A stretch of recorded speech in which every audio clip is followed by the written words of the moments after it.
Oke, Assalamualaikum warahmatullahi wabarakatuh. Saya akan melanjutkan mengenai materi di pertemuan keempat yang kemarin ya. Jadi ini materi untuk pertemuan keenam ya. Jadi displaying and exploring data. Jadi tugas untuk pertemuan keenam maksudnya. Kemarin kan kita hanya kuis ya. Eh, Seharusnya dilanjutkan dengan materi yang pertemuan keempat kemarin, box plot. Nah, terakhir kita tuh bahas mengenai kuartil, desil, dan persentil. Nah, di chapter-chapter berikutnya ini sebenarnya masih terkait. Terkaitnya adalah sama ya sebenarnya seperti saya bahas di depan. Jadi box plot ya, kemudian skewness dan kontingensi scatter diagram. Yang ketujuh ada kontingensi tabel. Nah, sebenarnya ini beberapa hal untuk lebih menginterpretasikan ya. Jadi kayak menggambarkan to display. Nah, yang perhitungannya sampai pada di apa namanya perhitungan di kuartil, desil, dan persentil kemarin. Nah, selanjutnya kita lihat box plot. Apa itu box plot ya? Sebelumnya saya review dulu di awal. Ini ya. Oke. Nah, ini yang kemarin udah kita bahas. Yang pertama dot plot, stem and leaf display ya.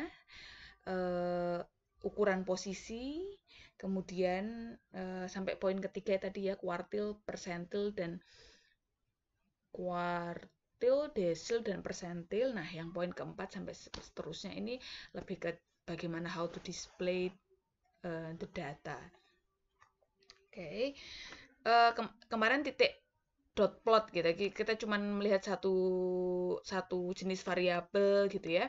Kalau nanti box plot itu gimana, bedanya apa dengan diagram scatter. Kalau scatter sebenarnya hampir sama kayak dot plot ya, cuman bedanya dia mengobservasi dua jenis variabel. Oke. Nah, yang pertama kita masuk ke box plot. Oke. Box plot ini adalah tampilan grafis yang berdasarkan kuartil ya, yang membantu untuk menggambarkan sekumpulan data. Jadi penggambaran tampilan. Untuk membuat plot kotak atau box plot ya, di bahasa Indonesia kan itu namanya plot kotak ya. Kita hanya membutuhkan 5 deskripsi statistik, yaitu yang pertama minimum, maksimum, median, Q1 dan Q3. Oke. Seperti yang kita ingat kemarin bahwa ini berarti kuartil. Kuartil kemarin ada Q1, Q2, dan Q3. Nah, plus nilai minimum dan nilai maksimum. Nah, ini adalah contohnya. Alexander's Pizza, dia menawarkan pengiriman pizza gratis dalam jarak 15 mil. Si pemilik, Alex, menginginkan informasi tentang waktu yang dibutuhkan untuk pengiriman. Berapa lama untuk pengiriman biasa? Oke, dan dalam rentang waktu berapa lama sebagian besar pengiriman itu akan diselesaikan? Rata-ratanya gimana? Nah, dia mengambil sampel 20 pengiriman dan ada beberapa informasi yang akhirnya dia dapatkan. Oke, saya lanjutkan. Kemudian ada sampel 20 pengiriman dan kemudian tadi katanya yang kita lihat di depan, kalau mau menggambar box plot, mendisplay box plot, kita harus ada 5 nilai statistik ya. Yang pertama minimum. Jadi dari data tersebut. Jadi kalau kayak gini kan ini data udah jadi ya. Nah, data mentahnya gimana? Ya kayak biasanya gitu. Misalkan ngambil sampel 20 pengiriman. 20 pengiriman. Terus berapa waktunya gitu kayak di tabel mentah gitu ya. Nah, kemudian setelah diolah mencari ini jadi muncullah data yang ini. Jadi ada nilai minimum 13, Q1-nya 15 menit, median 18 menit, Q3 22 menit dan maksimumnya 30 menit. Nah, kita diminta untuk buat box plot dan membuat kesimpulan ya. Nah, ini titiknya. Yang pertama pasti kita gambar dulu titiknya ya. Minimum Q1, median Q3 dan maksimum. Nah, setelah itu kita gambar box plotnya. Box plot ini adalah kisaran ya, jadi range-nya antara Q1 dan Q3. Nah, jadi antara titik Q1 dan Q3 Q3 ini dibuat gambar box plot gitu ya. Dibuat box plot. Kemudian nanti kita lihat apa nama interpretasinya ini ya. Ini langkahnya. Buat skalanya. Jadi tetap kalau kita mau bikin scatter graph, mau bikin box plot,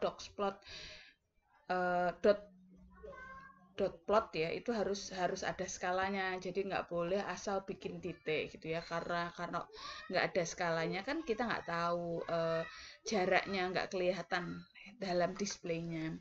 Nah, kemudian gambar kotak mulai Q1 dan Q3, buat median dalam kotak, buat garis vertikal, kemudian perluas garis horizontal dari kotak ya ke nilai minimum dan nilai maksimum. Jadinya buat garis horizontal dari kotak ya, titik Q1 ke minimum sama maksimum. Ini garis putus-putus.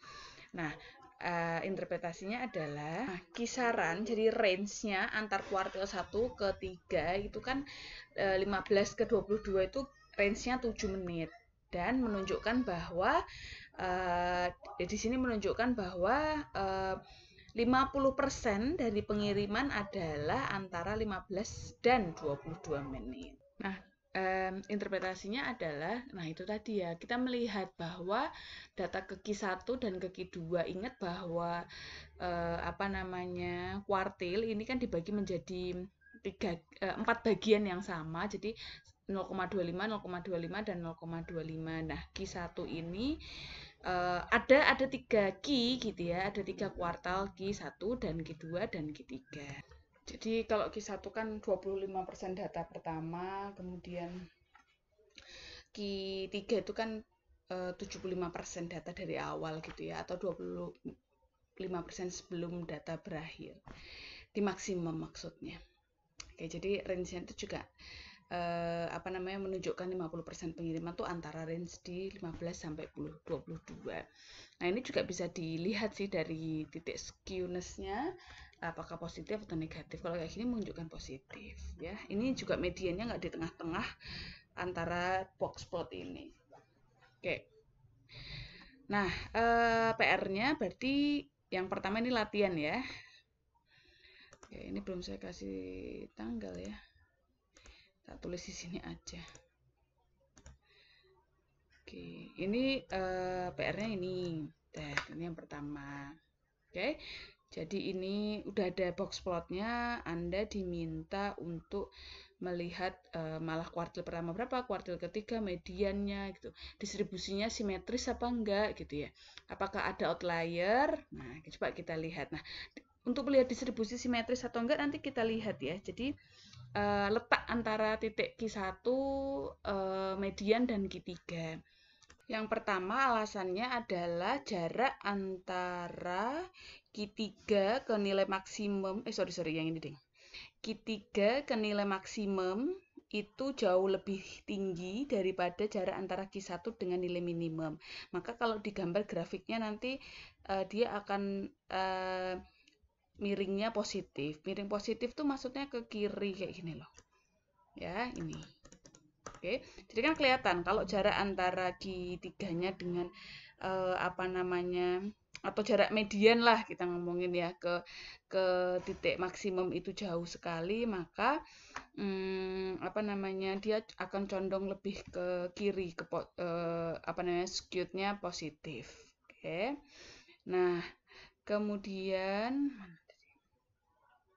kita lihat bahwa median ini nggak simetris di tengah gitu ya. Nah, jadi kalau nanti ini kurvanya simetris gimana? Atau simetris tuh kayak gini. Yang kemarin kita bahas di sini ya, tabelnya simetris ya. Jadi nanti jarak antara jarak antara median dengan nilai minimum dan ke maksimum itu sama, jadi simetris nanti kalau digambar kurvanya, kira-kira kayak gitu. Oke, gimana cara menentukan outlier? Caranya menentukan outlier nih kamu bisa buka di halaman 108. Ya, di outlier ini 108. Oke, di sini ya, dihitung. Jadi ada rumusnya bahwa outlier itu sebenarnya apa sih? Jadi nilai yang nggak konsisten dengan data yang lainnya. Nah, di sini dikatakan akan didefinisikan outlier jika lebih dari 1,5 kalinya jarak antara Q3 dan Q1 serta ditambahkan dengan nilai Q3 paling atas. Jadi nanti kalau nilainya ada nilai yang jauh lebih tinggi dari hasil perhitungan ini, maka dikategorikan ada nilai yang outlier. Oke. Nah, ini dilihat ya. Jadi outlier itu ada yang outlier ke atas dan ada outlier ke bawah. Nah, ini kalau outlier ke atas, di atas nilai sekian dan ada di bawah nilai sekian. Nanti kita lihat berapakah nilai outliernya dari rumus yang kita masukkan ke dalam yang ada di sini di box plot tadi. Oke, maksimumnya berapa dimasukkan. Pakai skala ya. Lanjut yang skewness. Oke. Nah, sekarang ke skewness. Jadi karakteristik lain dari sebuah distribusi adalah bentuknya. Ada 4 bentuk yang dapat diamati. Yang pertama simetris, miring positif, miring negatif, dan bimodal. Nah, kalau simetris ini ketika min dan median itu sama nilainya dan nilai data tersebar merata di sekitar nilai. Jadi tadi ya nilai data tuh kalau kita ekstrimnya ngambil titik minimum sama maksimum tuh hampir sama jaraknya antara ke min atau ke median. Oke. Nah, kalau miringnya positif jika ada satu puncak tetapi nilainya meluas jauh lebih ke kanan puncak daripada ke kiri puncak gitu ya. Jadi salah satu dalam kasus ini min lebih besar daripada nilai media. Jadi jarak tadi ya. Kalau kita melihat ini sih kayak gini ya. Oke. Kalau kita lihat dari sini sih ini ke kirinya ya, ke kirinya. Cuman kalau di buku ini mengatakan miringnya ke kanan ya. Jadi kalau dibalik lah secara kita tuh tidak dari kita memandang tapi dari dalam diri kita kalau menghadap pada kurva yang sama. Oke. Nah, kalau negatif ada satu puncak tapi kebalikannya, minnya lebih kecil dari median. Nah, itu kalau terinformasikan nilai min dan median. Nah, kalau distribusi bimodal ini akan memiliki 2 lebih puncak. Jadi kayak gini bentuknya bimodal. Hal ini sering terjadi ketika nilai berasal dari 2 atau lebih populasi. Oke, jadi mungkin memang nggak satu jenis gitu ya populasinya. Nah, jadi ada yang namanya menghitung koefisiennya. Dengan menggunakan hubungan ini, koefisien kemiringan dapat berkisar dari min 3 hingga 3. Nilai yang mendekati min 3 menunjukkan kemiringan negatif yang cukup besar. Nilai seperti 1,63 menunjukkan kemiringan positif yang sedang. Jadi kita bisa melihat nilai ini untuk menghitung kecenderungan dari kecondongan skewness-nya, kemiringannya. Oke, jadi kalau 0 itu artinya ketika simetris. Oke. Nah, ini kalau dengan menggunakan software ya, Excel atau Minitab. Berikut adalah laba per lembar saham. Nah, ini berarti ini contoh soal. Jadi ada soal laba per lembar saham, sampelnya 15 perusahaan, software untuk tahun 2016. Laba per saham disusun dari yang terkecil hingga terbesar, ya. Hitung min, median, dan standar deviasi. Temukan koefisien kemiringan menggunakan perkiraan persen dan metode perangkat lunak. Jadi memang sebenarnya nanti kalau kamu nyari koefisien ya memang percent correlation ya. Ada di EViews, di SPSS ada. Ini kita memang diminta untuk mencari perhitungannya secara manual. Apa kesimpulan Anda tentang bentuk distribusinya gitu. Ini udah urut belum ya? Ini udah urut ya. Ada 15 perusahaan laba, 15 perusahaan software pada tahun 2016. Jadi data karena menggunakan sampel data kita menggunakan formula X bar bagi N. Jadi ngitung X barnya dulu rata-rata. Ngitung median karena ada 15 maka data ke-8 ya, maka itu adalah mediannya. So, kita menggunakan formula tadi, skewness-nya, persennya, sigma X min X bar. Oke. Oh, ini menggunakan standar deviasi dulu, ngitung 5,22. Oke, benar. X min X bar kan standar deviasi ya. Jumlahnya dapat 5,22 standar deviasi. Karena memang nanti di rumus ini masukkan S ya, standar deviasi. Oke.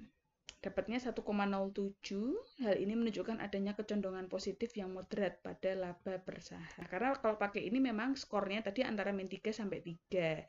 Kalau mendekati 3, jadi semakin mendekati min 3, semakin negatif, condong ke kiri gitu ya. Kalau semakin ketiga berarti positif ya. Jadi kalau hasilnya ini ya moderat, tengah-tengah. Ini contoh soal kedua berarti ya, atau kelima. Oke. Ada ini, gunakan hitung dulu min median ini. Kemudian tapi nggak usah pakai software ya, pakai poin B aja, hitung kayak ini tadi. Oke, silahkan dihitung, terus dikasih kesimpulannya ini apa. Ya kayak gini, condong kemana. Scatter diagram. Nah, ini scatter plot, scatter diagram. Nah, ini menggunakan, jadi dia melihat ya, sistem dot plot, stem and leaf display itu meringkas kumpulan data secara visual tapi satu variabel. Nah, gimana kalau kita melihat hubungan antara dua variabel seperti yang saya bahas di depan ya, misalkan bagaimana hubungan antara lama belajar dengan nilai nilai suatu mahasiswa gitu ya. Jadi menggunakan data sebagai bivariat. Jadi nggak cuma melihat satu atau mengobservasi satu variabel. Jadi hubungan antar dua variabel. Apakah X mempengaruhi hubungan terhadap Y gitu ya. Maka kita juga bisa melihat dari scatter diagram. Ya, scatter tuh menyebar gitu ya. Dispersi, menyebar, penyebaran. Jadi sebenarnya kayak gambar titik ordinat sih dari antara setiap data yang dihubungkan antara satu data dengan data lain. Jadi ordinat itu kan X, Y. Nah, kayak gitu sih scatter itu nanti melihat hubungannya. Jadi kayak gini. Nah, jadi misalkan profit dan berapakah profit dan age buyer. Jadi usia dari pelanggan gitu. Oke. Nah, jadi kayak gambar aja sih sebenarnya. Jadi sebenarnya apa yang didapat dari sini? Sebenarnya pengen melihat sebarannya. Terlalu meluas enggak gitu ya, atau mengumpul jadi satu karena melihat karakteristik kan akhirnya gitu. Nah, jadi ini baru mendisplay data ya. Oh, ini ketika misalkan gini ya.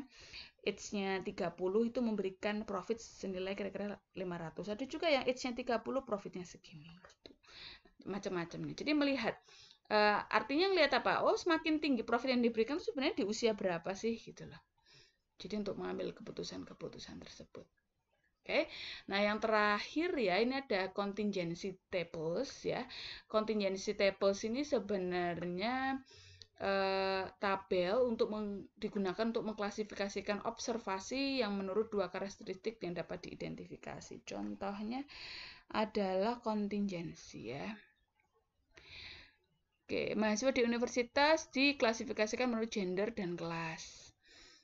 Satu produk diklasifikasikan dapat diterima atau tidak dapat diterima dan shift ke produk baru. Oke. Jadi contingency itu keterkaitan. Ya kan?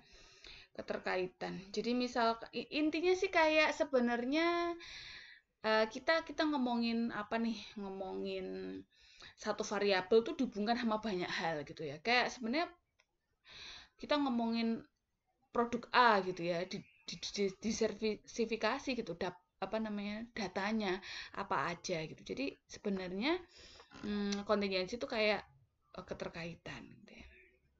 Nah, kita lihat coba contohnya. Jadi ada 4 dealer di Applewood Auto Group. Kemudian kita ingin membandingkan keuntungan yang diperoleh dari setiap kendaraan yang dijual oleh dealer tertentu.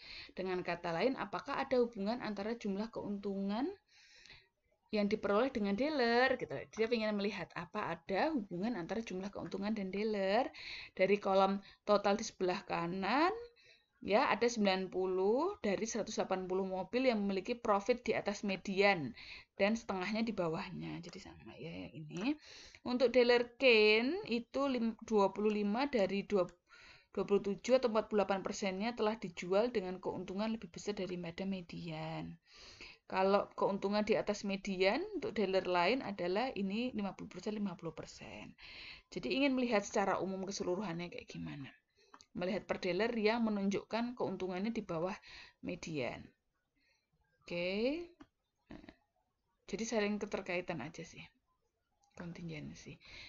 Oke, jadi misalkan ini ada mahasiswa diklasifikasikan menurut gender, mahasiswa baru, tingkat 2, junior, dan senior. Oke. Oke, jadi sebenarnya kontingensi ini hampir sama melengkapi dengan si scatter tadi ya. Kalau tadi dot dan box itu lebih ke univariat, satu variabel. Kalau ini bivariat, jadi menghubungkan antar dua variabel. Oke. Tapi kalau yang ini dengan